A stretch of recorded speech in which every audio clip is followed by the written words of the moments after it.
অবশেষে ইরানের মাটিতে পাল্টা আঘাত এনেছে ইসরায়েল। পেন্টাগনের দুজন শীর্ষ কর্মকর্তার বরাতে এবিসি নিউজ বলছে, স্থানীয় সময় শুক্রবার সকালে ইরানে ক্ষেপণাস্ত্র হামলা চালিয়েছে Tel Aviv.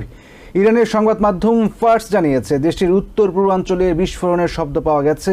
Flight tracking website flight radar 24 বলছে, তেহরানের আকাশে বিমান ওঠা নামা বন্ধ ঘোষণা করা হয়েছে। এছাড়া ইস্পাহান এবং সিরাজ শহরেও বিমান চলাচল স্থগিত রাখা হয়েছে। গত শনিবার 300 বেশি অস্ত্রবাহী ড্রোন, ব্যালিস্টিক মিসাইল ও ক্রুজ মিসাইল দিয়ে ইসরায়েলে হামলা চালায় ইরান। তারই জবাবে এই পাল্টা হামলা। ইরানের পররাষ্ট্রমন্ত্রী হোসেন আমির আবদুল্লাহিয়ান জানিয়েছেন, ইসরায়েলের যে কোনো হামলার দ্রুত ও ভয়াবহ জবাব দেবে তেহরান।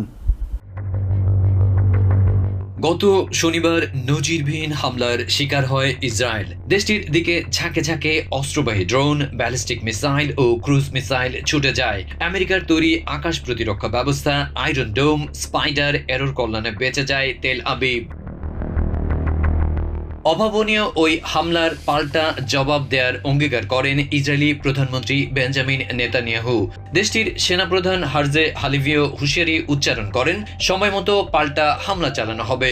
অবশেষে স্থানীয় সময় শুক্রবার সকালে ইরানে ক্ষেপণাস্ত্র হামলা চালানো হয়েছে বলে জানাচ্ছে এবিসি নিউজ। পেন্টাগনের দুজন শীর্ষ কর্মকর্তার বরাতে এবিসি নিউজ বলছে, স্থানীয় সময় সকালে ইরানে ক্ষেপণাস্ত্র হামলা চালিয়েছে তেল আবিব। ইরানের সংবাদ মাধ্যম ফার্স জানিয়েছে, দেশটির উত্তর পূর্বাঞ্চলে বিস্ফোরণের শব্দ পাওয়া গেছে। Flight tracking website flight radar 24 বলছে, তেহরানের আকাশে বিমান ওঠানামা বন্ধ ঘোষণা করা হয়েছে। গত শনিবার 300 বেশি অস্ত্রবাহী ড্রোন, ব্যালিস্টিক মিসাইল ও ক্রুজ মিসাইল দিয়ে ইসরায়েলে হামলা চালিয়েছিল ইরান। তারই জবাবে পাল্টা এই ক্ষেপণাস্ত্র হামলা চালিয়েছে তেল আবিব। ইরানের পররাষ্ট্রমন্ত্রী হোসেন আমির আবদুল্লাহিয়ান জানিয়েছেন, ইসরায়েলের যে কোনো হামলার পাল্টায় দ্রুত ও ভয়াবহ জবাব দেবে Tehran.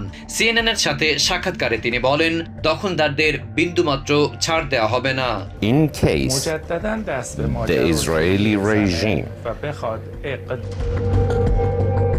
Adib Mohammad, TVN 24 news desk.